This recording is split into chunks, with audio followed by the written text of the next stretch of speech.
When the first European navigators landed on the shores of these remote islands in the middle of the Pacific Ocean, they discovered a people who, even though they didn't have a written language, possessed a genuine culture, the Polynesians. But where did they come from, and how did they get to these inaccessible lands at the far end of the world? Undoubtedly, the answer can be found in the Polynesians' passion for the pirogue, a passion that exists to this day. Athletes come from all over the South Pacific to take part in the pirogue competitions.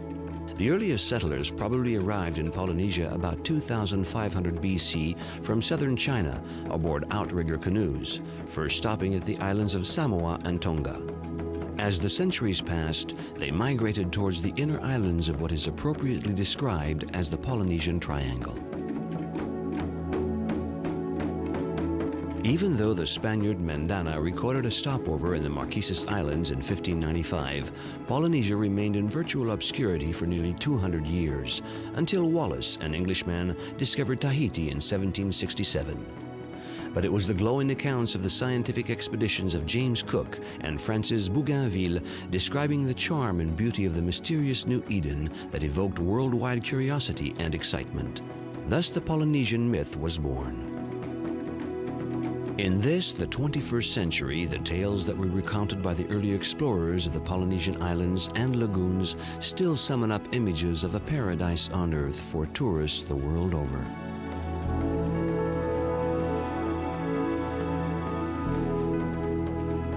The Tuamotu Archipelago and Marquesas Islands have been spared from the pressure of tourism and tourist-related activities now rampant on Tahiti, precisely because of their remoteness. In fact, some of these islands still are accessible only by boat, distant lands at the edge of the world.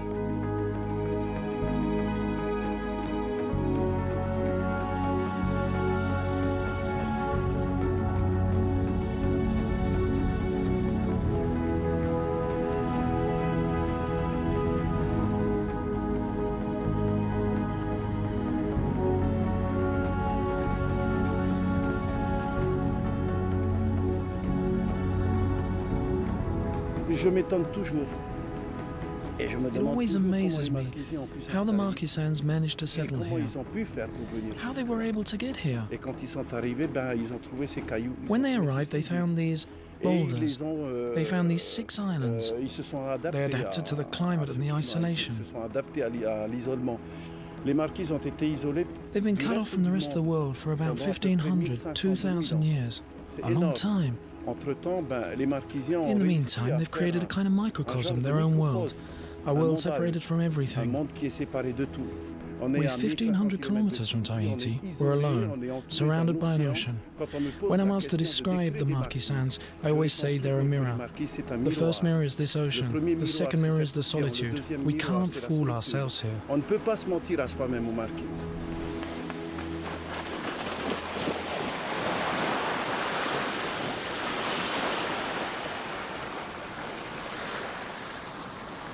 Nukuhiva, the largest of the Marquesas Islands, is a 4-day boat trip from Tahiti.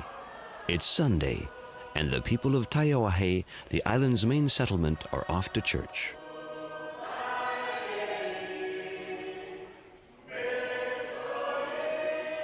The Polynesian people were originally polytheistic. As a result of European colonization, little by little they've relinquished their traditional religious beliefs. In Tahiti, the English, who occupied the island until the beginning of the 19th century, introduced Protestantism, while in the Marquesas Islands, the French imposed Catholicism from 1842.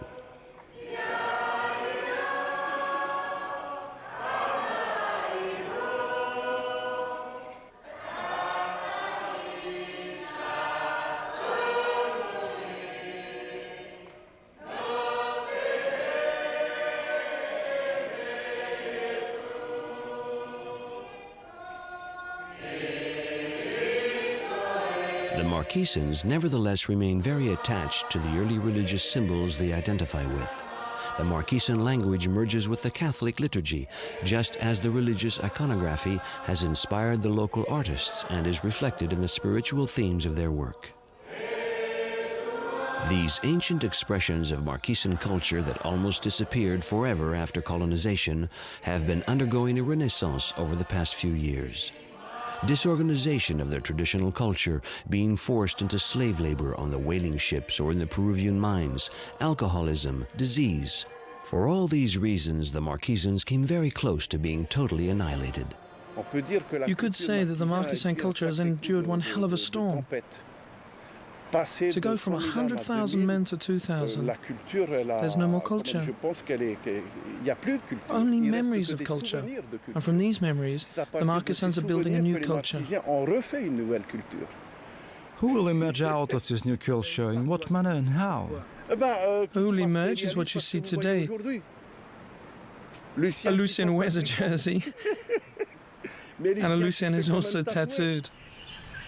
This immense 90-meter-long by 30-meter-wide esplanade, lined with sculptures given as gifts by the Polynesians from the Easter Islands, has been restored to honor the Marquesas festival. The esplanade is situated on the site of an ancient community center, a tohua. We're on a tohua. The tohua is a public place where the ancient Marquesans would gather for different events. It could be for festivities, dances, singing, but also sports, and various gatherings of a political or military nature. Before going off to war, a census was taken of the warriors, and another census was taken when they returned. This area was also used as a meeting place. When men would leave to go fishing, they would come together here simply to organize their excursion. The same for festivities tied to tattoos. When a chief's son had just gotten tattooed, well, that was cause for celebration. In ancient Marquesan society, tattoos were used by warriors to scare the enemy as much as they were to attract a mate. They accumulated throughout one's lifetime to the point where they covered the entire body. But above all, the tattoo was a sign of social recognition. Once outlawed by the missionaries who viewed it as a pagan ritual, tattooing has been enjoying a renaissance since the early 1980s. By reviving the tradition of tattooing, the Marquesans are re-establishing themselves as a distinct community. Like all the young tattoo artists on the islands today, Raymond creates his own designs, taking his inspiration from the traditional iconography of the tiki, which is dominated by geometric representations. I'm designing a tiki head for the Marquesans. A tiki is a god, a warrior, a king. It's a symbol of our people. In my family, we've been sculpting for 3 generations. My great-grandfather, my grandfather, my parents, even my younger brother make their living sculpting. What I do is sculpting too. I tattoo.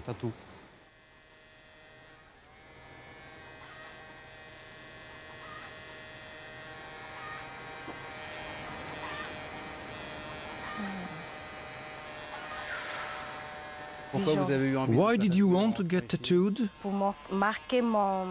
To show that I belong here, a Marquesan. My nephews have them. It's good. Do you have children? Just one, a girl. And if you were to get tattooed, that would be okay with you? My girl? Yeah. She wants to get tattooed, to show her girlfriends that she can suffer, to be beautiful. She wants to wear the Marquesan tattoo because she told me, I have Marquesan blood, so I'm going to get tattooed.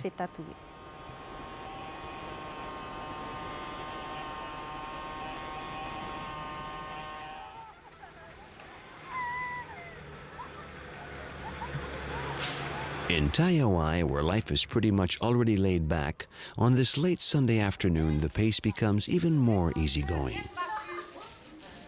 But don't depend entirely on appearances. This friendly game of bingo is fiercely competitive.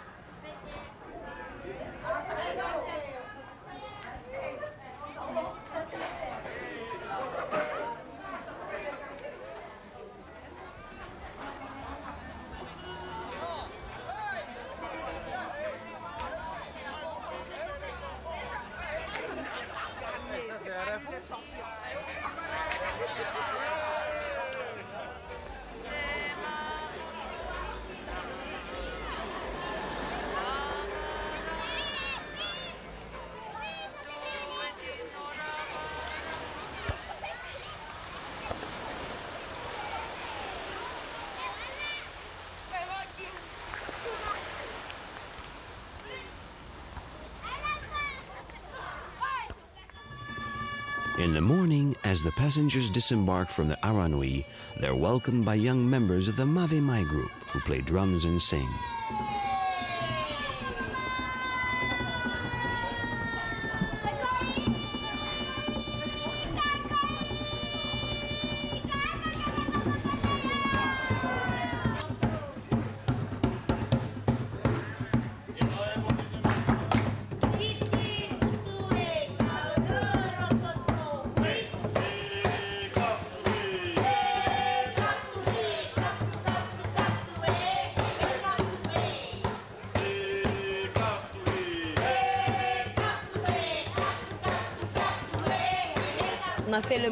We did the ma'u, the rikoe, the i'o'o, the kapatue.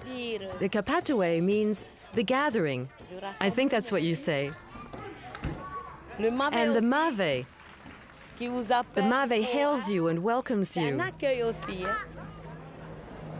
What's the name of the group? That means welcome, visitors.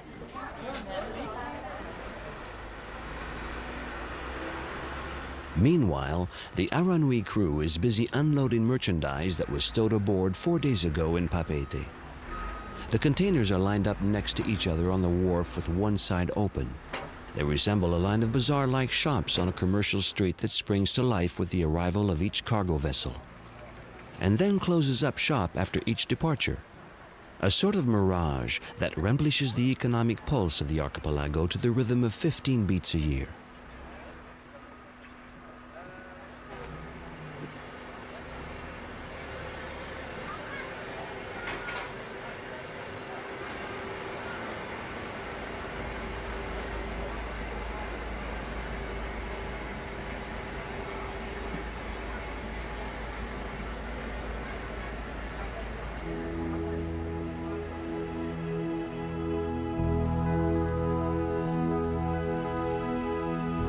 Having paid its farewells to the Bay of Taiowai, the Aranui continues on a course towards Tapivai, another valley on Nukuhiva Island. A cruise aboard the Aranui is a truly exceptional experience, and not because of the ship's Spartan comfort. Rather, the Aranui happens to be the only way to reach some of the isolated islands and valleys of the Marquises. This no doubt explains why some of her passengers have waited more than a year to obtain a boarding pass.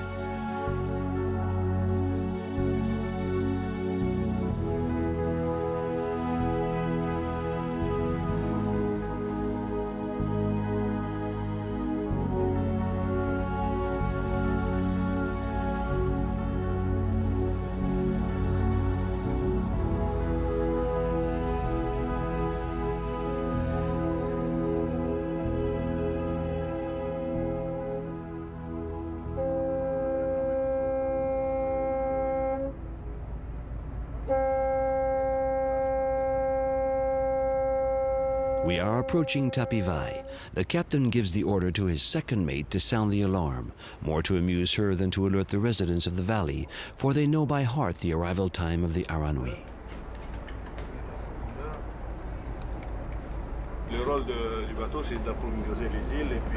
The mission of this vessel is to supply the islands with everything: cement, sugar, rice, every type of food,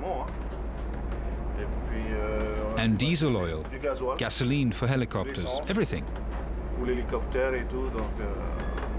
It's the umbilical cord between Tahiti and the Marquesas Islands. You could say that the Aranui is the seventh island of the Marquesas.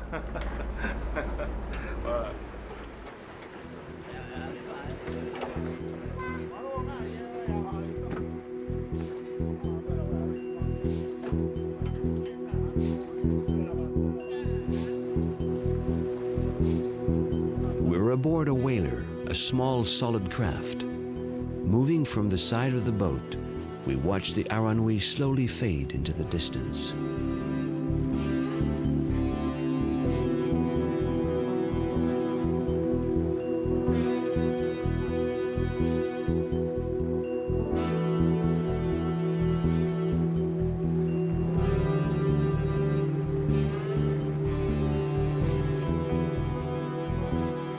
The whaler is loaded to the gunwales and tries to get as close as possible to the village.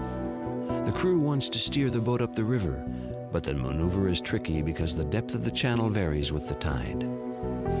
After some hesitation, we go up the river, surrounded by dense tropical vegetation.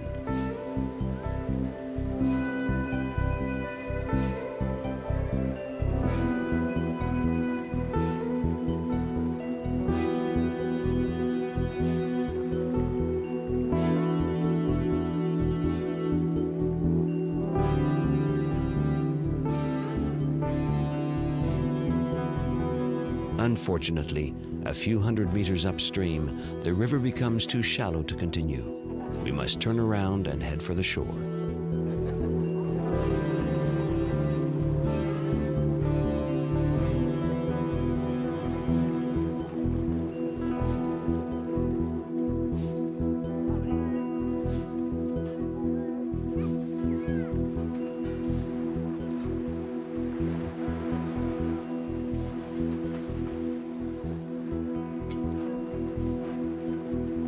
While the sailors are busy unloading the tanks of gas that will be picked up by the inhabitants in their four-wheelers, a few passengers explain why they're making the trip. I come to see my clients. I sell chewing gum, chocolate. I go around the Marquises Islands every 3 months. I'm on the Aranui for 2 weeks visiting all the valleys. Do you have a lot of clients? Here in Tahiti, I've got 3.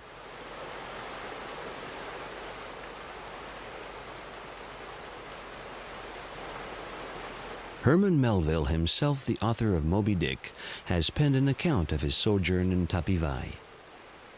Taking advantage of a stopover while he was serving as a seaman on the whaler Acushmet, he ran off for 3 weeks and lived with the Taipi, a well-known tribe of cannibals.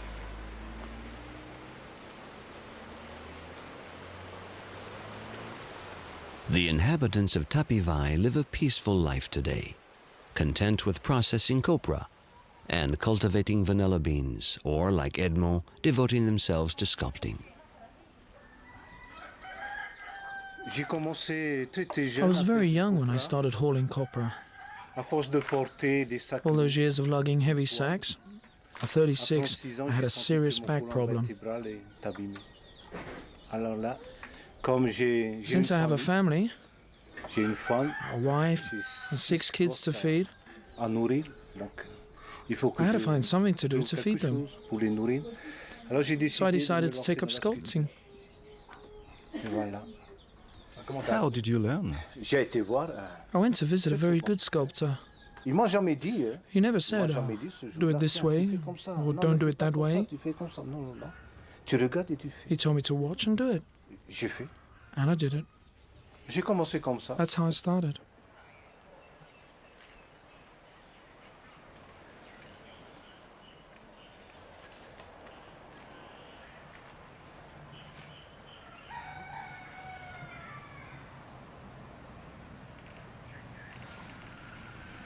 What type of wood do you usually employ? Miro and towerwood are the 2 types mainly used for Marquisan sculpture.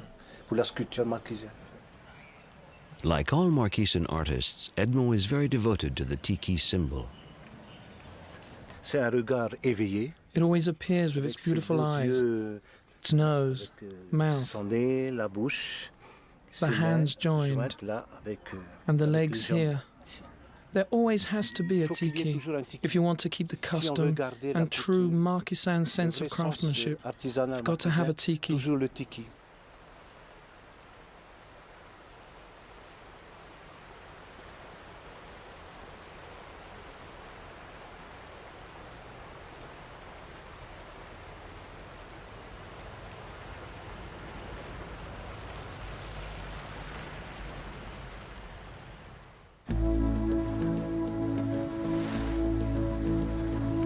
As the Aranui continues on its Marquises journey, a few hundred kilometers further south, the catamaran Orava slices through the calm blue waters of the Rangiroa Atoll. 80 kilometers long and 30 kilometers wide, Rangiroa is the largest of the 78 atolls that make up the Tuamotu archipelago. Rangiroa is a huge atoll. When you look across the lagoon, you can't even see the other side. You really feel like you're in the middle of the ocean.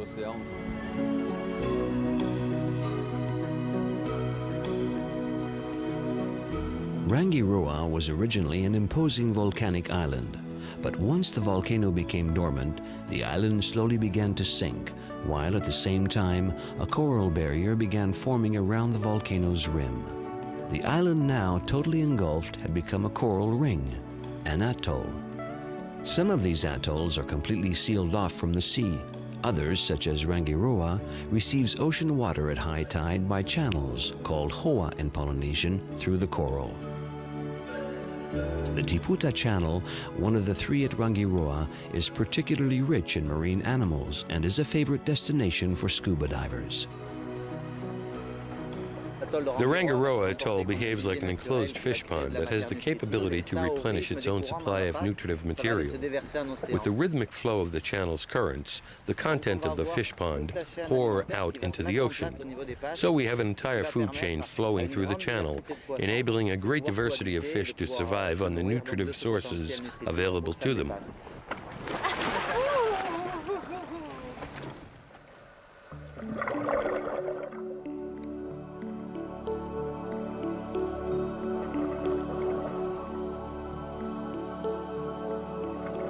We find the entire spectrum of Polynesian animal species here, small tropical fish to rays, even sharks. The constant renewal of resources enables them to live here in harmony with the environment.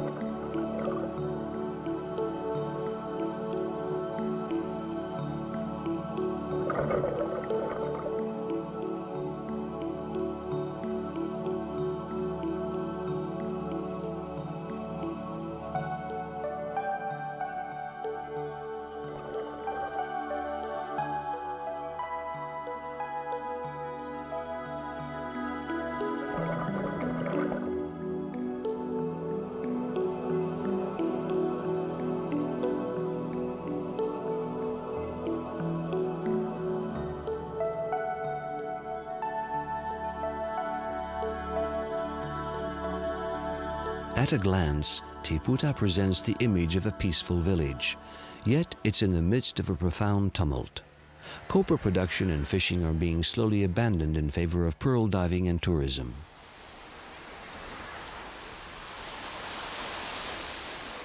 When speaking about this confrontation between tradition and progress, Antoinette has a very strong opinion. We live on products from the sea, including the turtle. But it's protected now. Too bad. It's the meat of the tuamotu. Apparently there aren't many left. That's what they say. Is life difficult here? Not for me, it isn't. Those who say it's hard are lazy. If you work, you can live here. You don't have to spend money to buy meat. There's fish, the meat of the sea. All you have to do is go get it.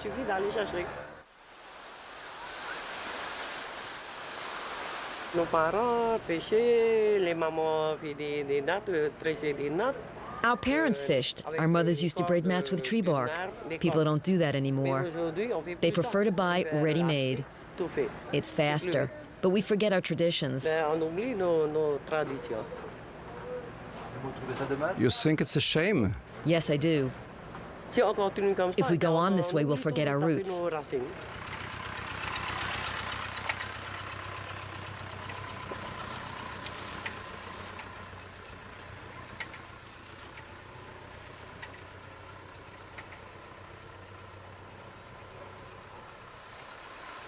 Taking advantage of the early morning breeze, our skipper Bernard and his mate Mahine set a course southward.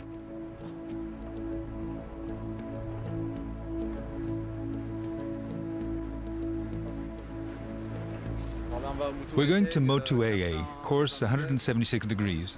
At 10 knots, we should be there in about an hour and a half. We've got 15 miles to go. I think we'll be fine.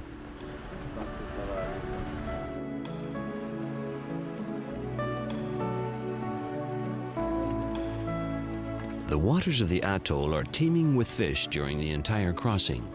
A fishing line trails behind the boat. The lunch menu is settled. Now it's simply a matter of reeling in a few karangid, and Mahine will be happy to prepare the meal.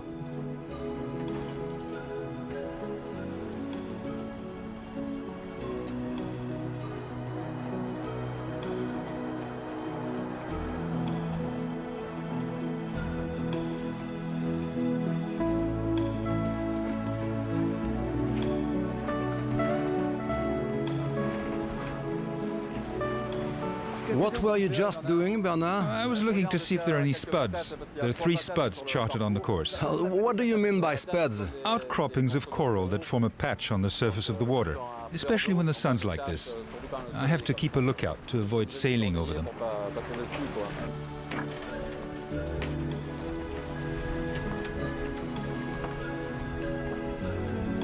We lower sail as we near the Motu, or island of Ai, also known as Reefs Island.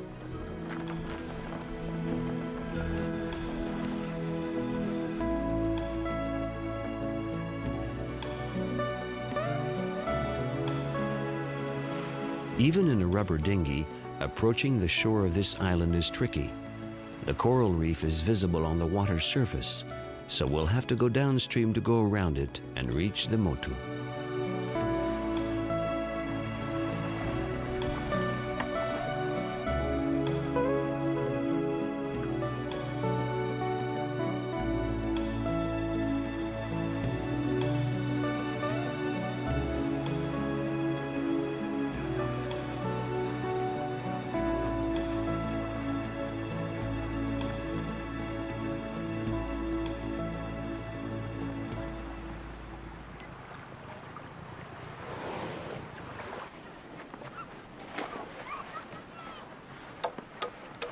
A few days ago, this was a desert island, but now the Motu has become the target of property developers. More seriously, a few members of the same family that collectively own the Motu have joined together under the authority of the patriarch to erect a guest house for tourists. This simple hotelier style is widely used throughout Polynesia. These guest houses are built according to traditional techniques, most often using materials borrowed from nature, tree trunks for the structure, and overlapping woven leaves to cover the roof. The decision to build a guest house on Motu Ai was not taken without much thoughtful consideration. At the other end of the 300-meter wide coral strip, facing the ocean, is actually one of Rangiroa's most amazing beauty sites, the natural outcropping that geologists call Wheio. It's composed of ancient coral reefs. Terrestrial activity is responsible for raising the reefs above the water and giving them the jagged mushroom-like appearance.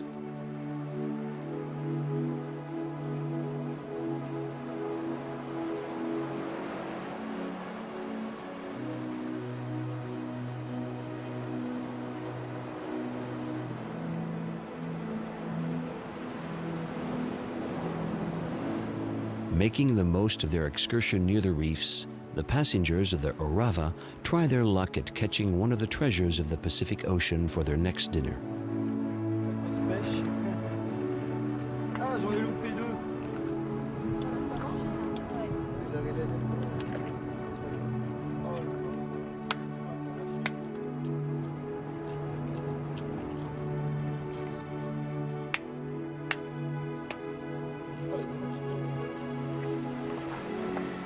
Iria, the patriarch, misses the halcyon days when the island lived to the rhythm of harvesting copra.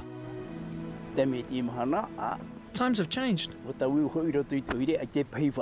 are no more schooners that sailed from one island to another to gather the copra. People are leaving the Motus. They're staying in the village and no longer come to work the copra.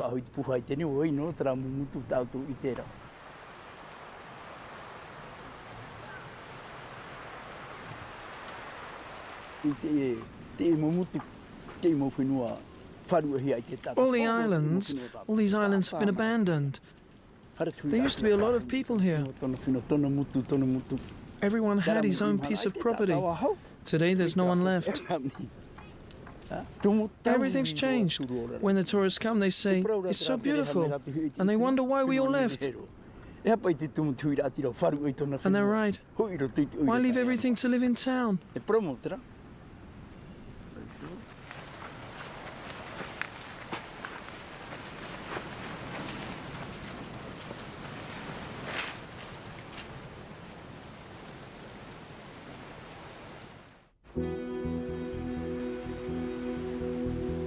Meanwhile, having left Nukuhiva, the Aranui comes in sight of the coast of Fatuhiva, the southernmost of the Marquesas Islands.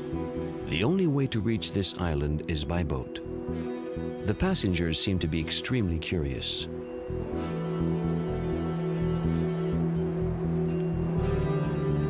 For the crew of the Aranui, however, it's work as usual. There are those who sort out the merchandise in the hold of the ship, and those who unload them onto the island, sometimes under very arduous conditions. This job naturally requires great physical strength, but above all there must exist an esprit de corps and an almost clannish ability of the crew to work together as a team. Have you been working on the Aranui long? Yes, 10 years. I used to work the copra, but this is better. Why? Because we've got a lot of buddies here. Think you will stay on here? Yes, till I die.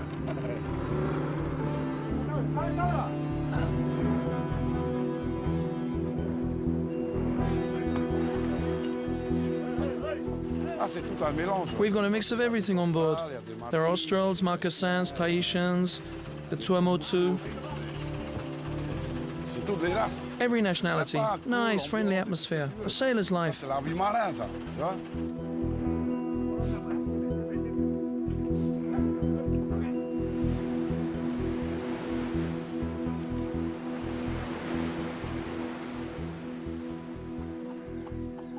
Omoa is located in one of the only two valleys of the island that is still inhabited. The village is known for tapa, a 1,000-year-old technique of making decorative fabric. This skill has disappeared from all the other Polynesian islands. Today, it's only practiced by the women of Omoa.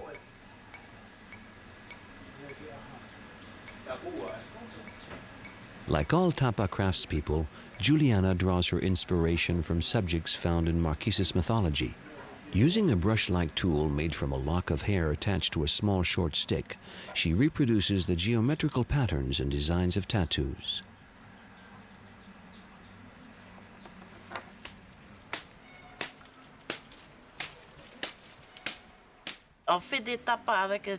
We make tapas using 3 types of trees, 3 types of bark: the banyan, the maori, and the mulberry.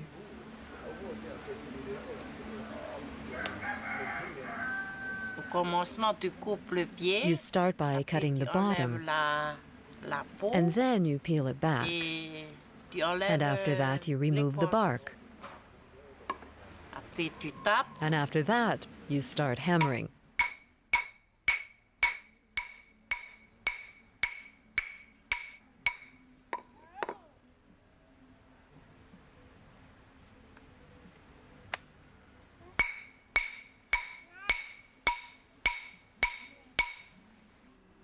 I don't know why it's still not done on the other Marquesas Islands. Who knows? Maybe they left it for us. It's our life.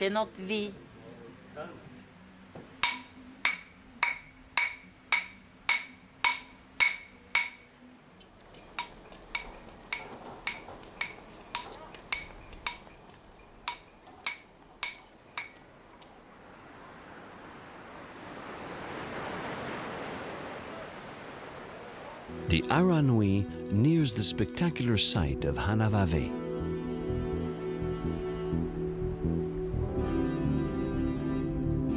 The little village appears lost at the foot of the steeply rising walls of the volcano.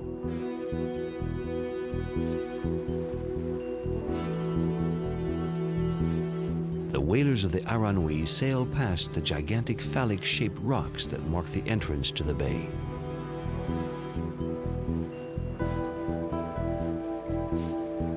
The story goes that these basalt peaks earned the bay its nickname, Penis, Verge in French, that is, until the arrival of the prudish missionaries who, with one slight stroke of the pen, quickly named it Vierge, Virgin.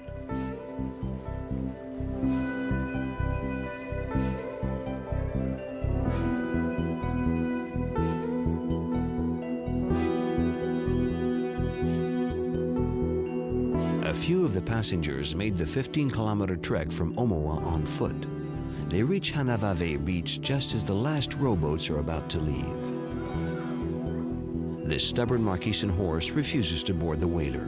He'll have to swim to the Aranui.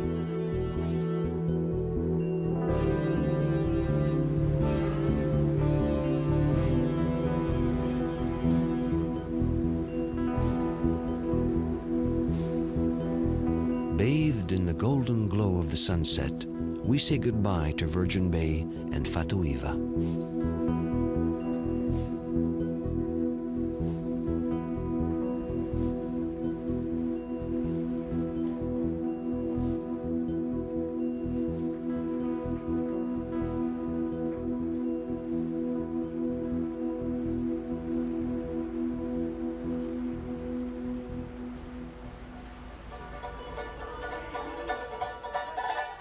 Despite another exhausting day of work, the captain and his crew uphold an old naval tradition.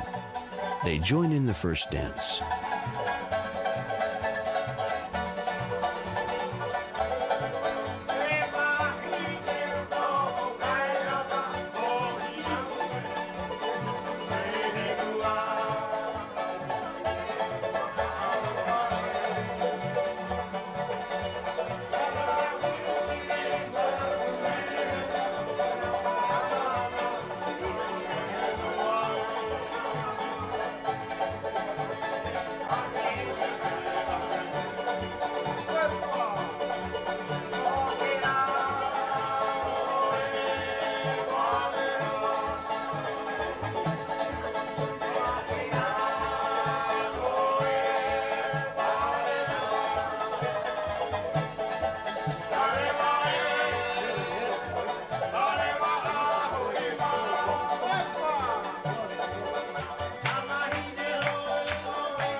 Late into the night, as the cargo ship sails in a northerly direction towards Ivahoa Island, the sounds of guitars and ukuleles can still be heard on the gangways and on the pontoon bridges of the Aranui.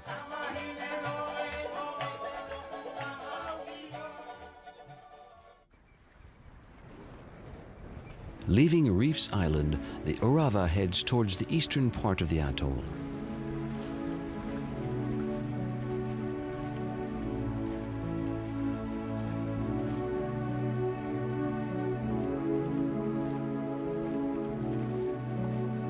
The waters of the lagoon in this part of Rangiroa produce the most stunning colors.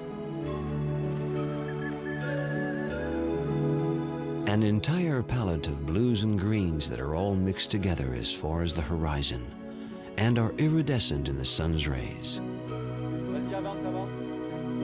C'est 1 mètre.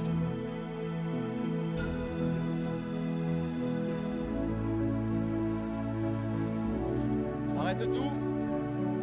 Vas-y, lâche. Alors là, nous sommes au sable rose. We're in pink sands, the other side, east of the atoll, as I explained earlier. And this sandbar takes on a pinkish glow in daylight and looks even pinker at sunset. There's only one navigable channel, and since it isn't marked, we have to cross it by day and be very careful.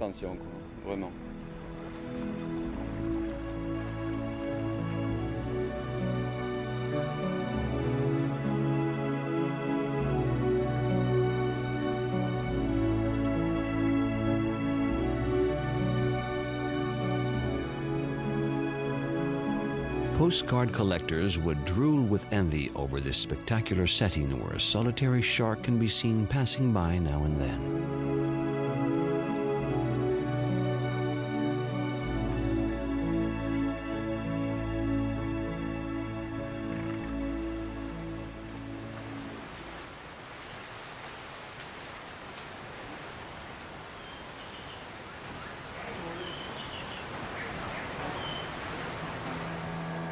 Mahine leaves her passengers alone for a few moments to return to the motu, where, as a child, she used to spend her holidays.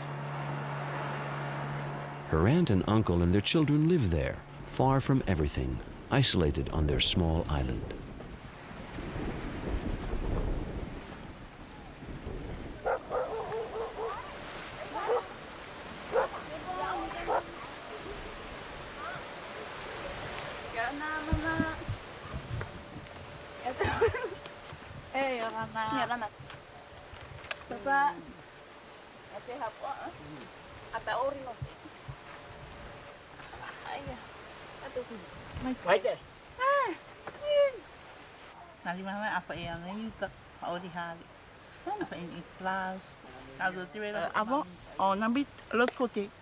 We used to live on the other coast in Tahiti. We worked the copra in the coconut trees. But when the cyclone hit, the trees were destroyed, and we stopped making copra, and we came here to this side of the atoll to gather shells. Which do you prefer, the time when you cultivated copra or now? Not the copra. It's hard work. Shelling is much better for us. With the money we make selling necklaces and bags made from shells, we buy food. In Tahiti? Yes. We get everything in Papeete. Everything. Gasoline, oil, canned goods, meat, chicken, everything. Here you get only fish. That's right. We've got fish here. The coconut palms are no longer used for making copra. Their only purpose is to provide welcome shade to passers-by.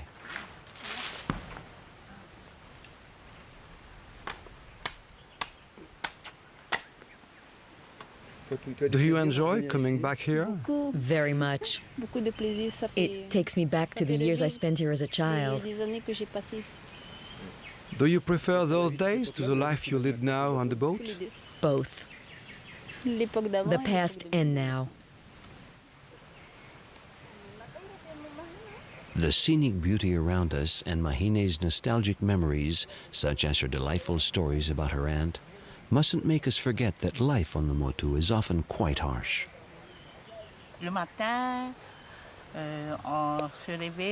We get up in the morning, have breakfast. Around 6:30, Papa goes off to work, and I do my work at home. When he returns, he bathes in the sea. Then we set the table. Everyone is clean. We've all had a dip in the ocean. And then we sit down to dinner. At night, we return to our house. It's built out over the water on piles. We can't sleep here on the beach because of the no-nos. What are no-nos? Insects. They're sort of like mosquitoes. But they're not mosquitoes. They're no-nos. Are they dangerous? Oh, yes, more than the mosquito. We're afraid of them, so we sleep in the house on piles. And that's our life here in Rangiroa.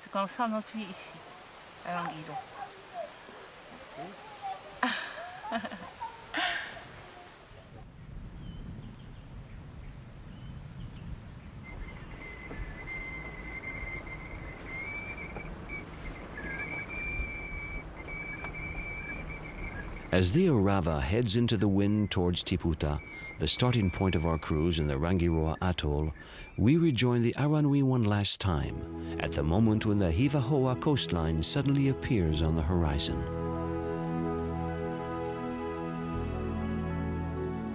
Before she became a cruise ship, the Aranui was a cargo freighter.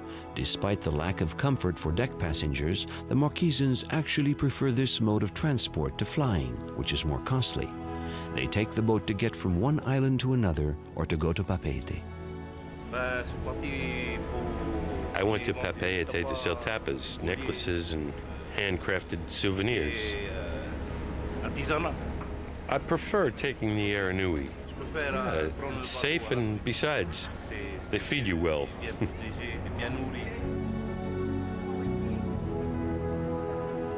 Slightly more comfortable but still Spartan, the Class C accommodations are similar to the sleeping quarters on a train.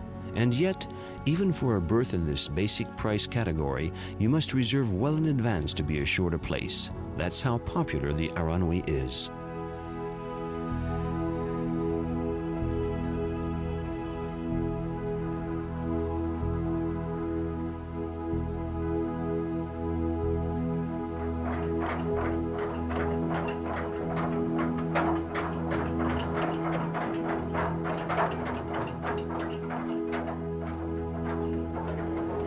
The Aranui is preparing to tie up alongside the wharf in the port of Atuona.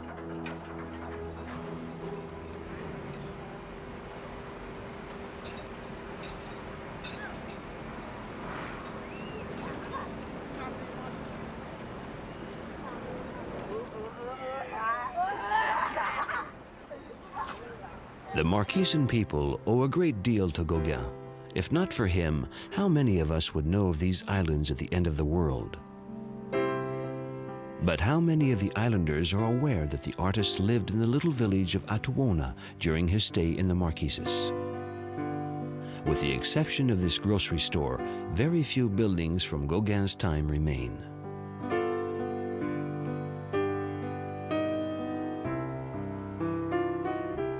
The only real pilgrimage destination is the little maritime cemetery in Calvaire.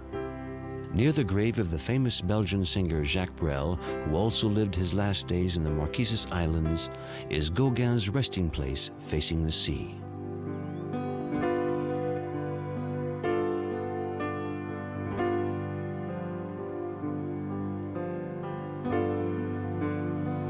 He arrived at Atuona Bay in 1901 aboard the Southern Cross.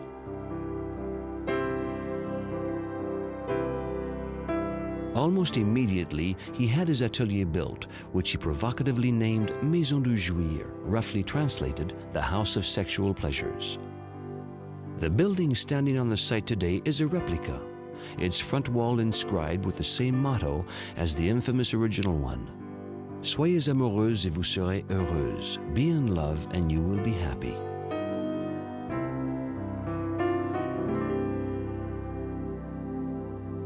Although Gauguin spent only 3 short years in Ivaoa, from 1901 to 1903, he left such a strong impression that a century after his death, tourists the world over come here to honor his memory. The town of Atuona, which unfortunately doesn't have any of his original paintings, has hired copy artists from France to reproduce the entire body of work from Gauguin's Polynesian period for a future art center dedicated to the painter. Gauguin is an exceptional person. We admire him because he's slightly eccentric and he had his own style. I'd like to paint him my way too, but I'm sure no one would give my work any consideration. And that's what disturbs me, because I'd like to paint like him. Far from this admiration tainted with jealousy, Joe's passion is more discreet. Without respite, he searches the area around the Maison du Jouir in the hope of finding objects that once belonged to the famous painter. In a way, Gauguin's presence protected the Marquesans against abuse by the Catholic mission and colonists, and by the police. The police enjoyed fining him for electric wiring, when there wasn't even electric lighting in the village. He painted extremely quickly. We know that in his first 2 months on the island, he shipped some 20 canvases to Vollard.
The last stop on our Marquesas journey, the Aranui heads north along the Ivaoa coastline as far as Puamau.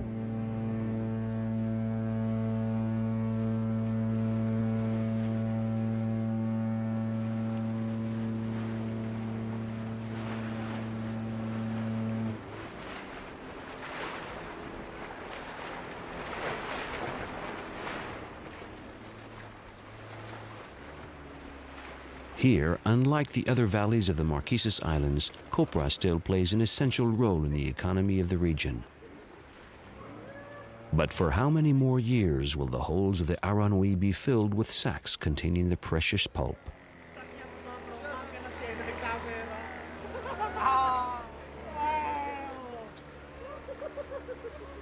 Besides its vast forests of coconut palms, Puamau has another natural treasure, a famous archaeological site.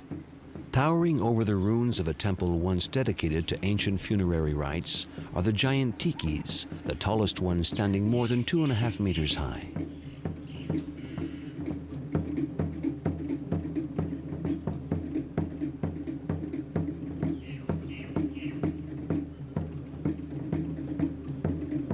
Unlike their cousins, the immense moai of Easter Island, who today watch over a lost world, the tikis of Puamau are the guardians of the Marquesas culture.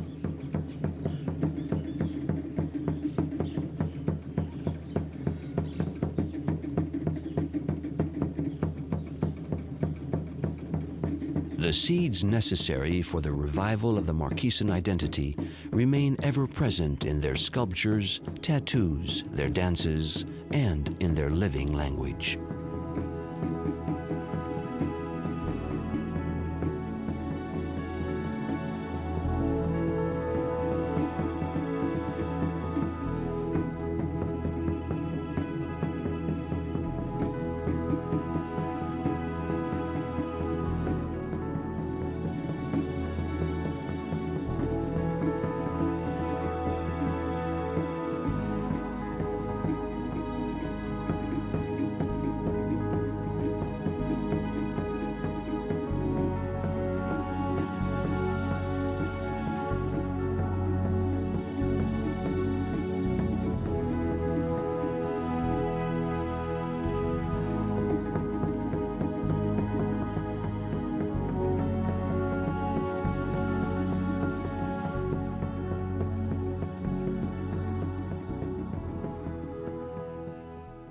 Paradise on earth for tourists the world over.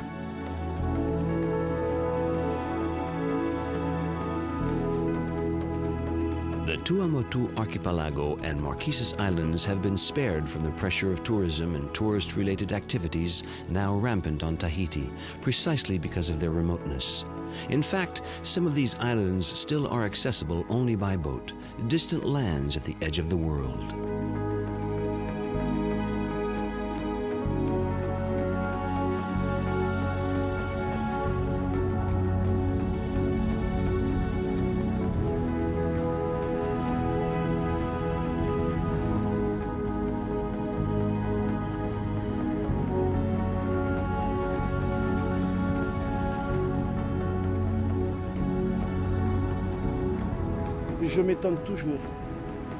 It always amazes me how the Marquesans managed to settle here, how they were able to get here. When they arrived, they found these boulders. They found these 6 islands. They adapted to the climate and the isolation. They've been cut off from the rest of the world for about 1,500, 2,000 years, a long time. In the meantime, they've created a kind of microcosm, their own world, a world separated from everything. We're 1,500 kilometers from Tahiti. We're alone, surrounded by an ocean. When I'm asked to describe the Marquesans, I always say they're a mirror. The first mirror is this ocean. The second mirror is the solitude. We can't fool ourselves here.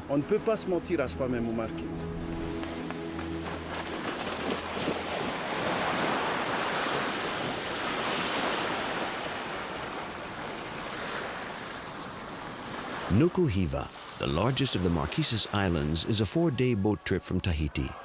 It's Sunday, and the people of Taiohae, the island's main settlement, are off to church.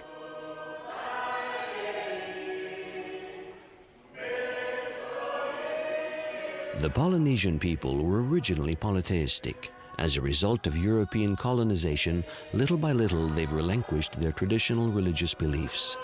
In Tahiti, the English, who occupied the island until the beginning of the 19th century, introduced Protestantism, while in the Marquesas Islands, the French imposed Catholicism from 1842.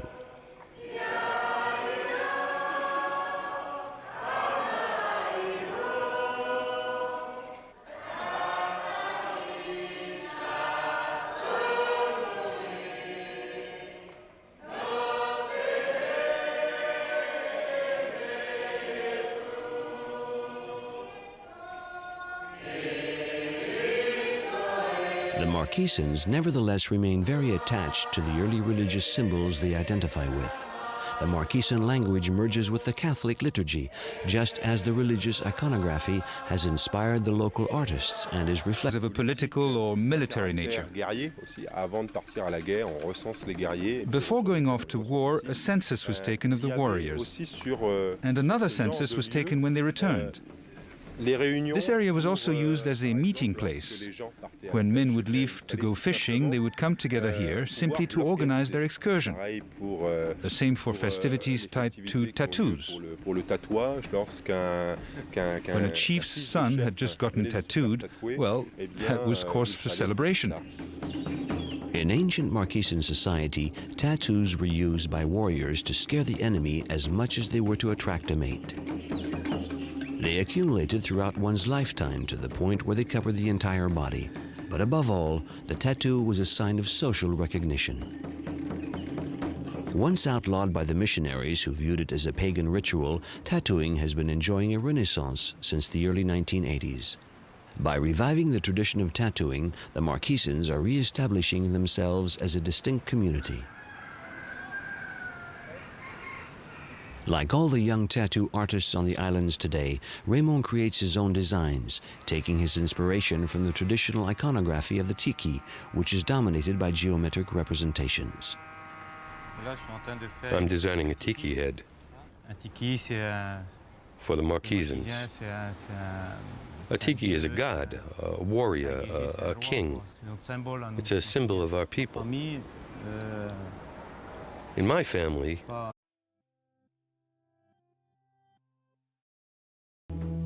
when the first European navigators landed on the shores of these remote islands in the middle of the Pacific Ocean, they discovered a people who, even though they didn't have a written language, possessed a genuine culture, the Polynesians. But where did they come from, and how did they get to these inaccessible lands at the far end of the world? Undoubtedly, the answer can be found in the Polynesians' passion for the pirogue, a passion that exists to this day. Athletes come from all over the South Pacific to take part in the pirogue competitions. The earliest settlers probably arrived in Polynesia about 2500 BC from southern China aboard outrigger canoes, first stopping at the islands of Samoa and Tonga. As the centuries passed, they migrated towards the inner islands of what is appropriately described as the Polynesian Triangle. Even though the Spaniard Mendana recorded a stopover in the Marquesas Islands in 1595, Polynesia remained in virtual obscurity for nearly 200 years, until Wallis, an Englishman, discovered Tahiti in 1767. But it was the glowing accounts of the scientific expeditions of James Cook and Francis Bougainville describing the charm and beauty of the mysterious New Eden that evoked worldwide curiosity and excitement. Thus the Polynesian myth was born. In this, the 21st century, the tales that were recounted by the early explorers of the Polynesian islands and lagoons still summon up images affected in the spiritual themes of their work. These ancient expressions of Marquesan culture that almost disappeared forever after colonization have been undergoing a renaissance over the past few years. Disorganization of their traditional culture, being forced into slave labor on the whaling ships or in the Peruvian mines, alcoholism, disease. For all these reasons, the Marquesans came very close to being totally annihilated. You could say that the Marquesan culture has endured one hell of a storm. To go from 100,000 men to 2,000, there's no more culture. Only memories of culture. And from these memories, the Marquesans are building a new culture. Who will emerge out of this new culture? In what manner and how? Who will emerge is what you see today. A Lucien wears a jersey, and a Lucien is also tattooed. This immense 90-meter-long by 30-meter-wide esplanade, lined with sculptures given as gifts by the Polynesians from the Easter Islands, has been restored to honor the Marquesas Festival. The esplanade is situated on the site of an ancient community center, a tohua. We're on a tohua. The tohua is a public place where the ancient Marquesans would gather for different events. It could be for festivities, dances, singing, but also sports, and various gatherings